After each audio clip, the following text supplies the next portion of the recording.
What's up, tennis players?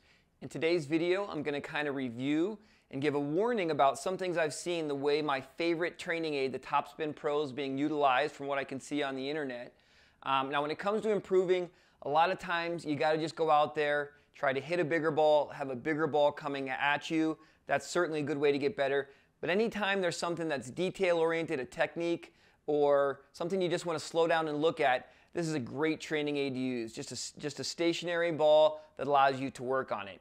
Now, the other thing is, I know I have another video talking about my favorite training aid being the Jordan cone, the cone that levitates the ball, but it's very loud, it has to be plugged in, it's not as practical as this. This is definitely the most used training aid that I use. So I'm going to go over one thing I think is a little misunderstood about how to use it, and at the end of the video I'm going to give you a great drill to help your own tennis game. So stay tuned and enjoy the video. So I love to see people swing at a stationary ball, whether it's a Topspin Pro, or sometimes I'll just hold a ball in my hand and have people slowly come into contact, and I can kind of see what their perception is of how the racket approaches the ball. Now, the vast majority of the time, a lot of people, I see them come in with a slightly open racket face and then turn their racket face during the hit. This is their perception. This is what the brain likes to think, that the ball goes up by the angle of the racket face. And so what I see from a lot of players is something along the lines of this. I'll see players utilize the Topspin Pro by coming from slightly under and over the ball. And sure, by all means, they're getting the ball to spin, they're getting the feeling of topspin.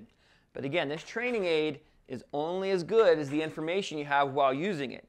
The goal to hit heavy compressed topspin is not to come from under and over. This is not a thing. When we look at high-level tennis players, and of course you need a high-speed camera to do it, but we don't see the racket face change angles. What you want to do to properly use the Topspin Pro is leave your racket face at a constant angle through the hit. So you're going to see the ball compress more, and you'll still get lots of rotation as well. You'll still see the ball spinning. So it's not this. Okay?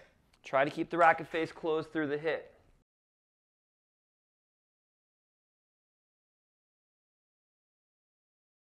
Now also, with the Topspin Pro, again, I don't know what the manufacturer's intentions were.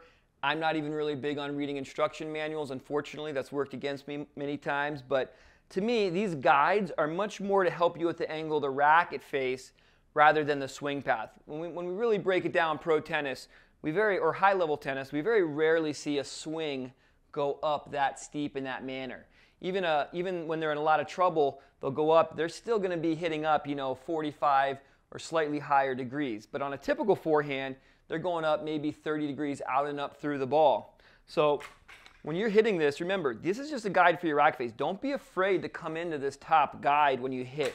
If you really want to represent a forehand, a heavy forehand, get low and then go out and up through the ball. And don't worry so much about the guides.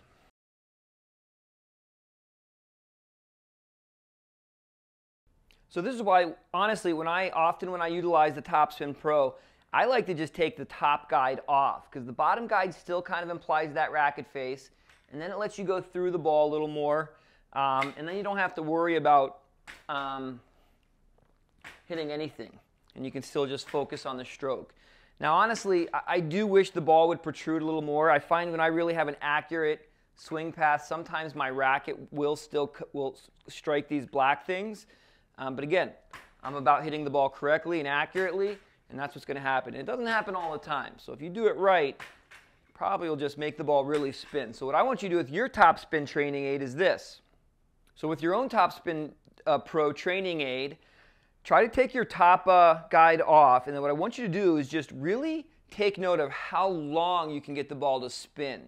If you're going up too steep, or if you're trying to come around the ball, you're just not going to get the ball to spin for as long as if you are keeping the racket face at a constant angle and then hitting through more, because you're going to get more grab on the ball, and it's really going to pull it over, and it's really going to make it spin a lot. So grab your Topspin Pro, get low. Don't think about coming under and over. Trust friction to grab that ball, and then as you're hitting it, see how long you can make that ball spin. And you'll almost hear it hit that spindle if you do it properly. So there's just some ideas to use your Topspin Pro effectively. One way to support this YouTube channel is you could buy your own Topspin Pro through the link in the description. That helps us out. But you can also just subscribe to the channel, like the video, share, interact in some way. Definitely comment if you have any questions. Thanks for tuning in, and I'll see you next time.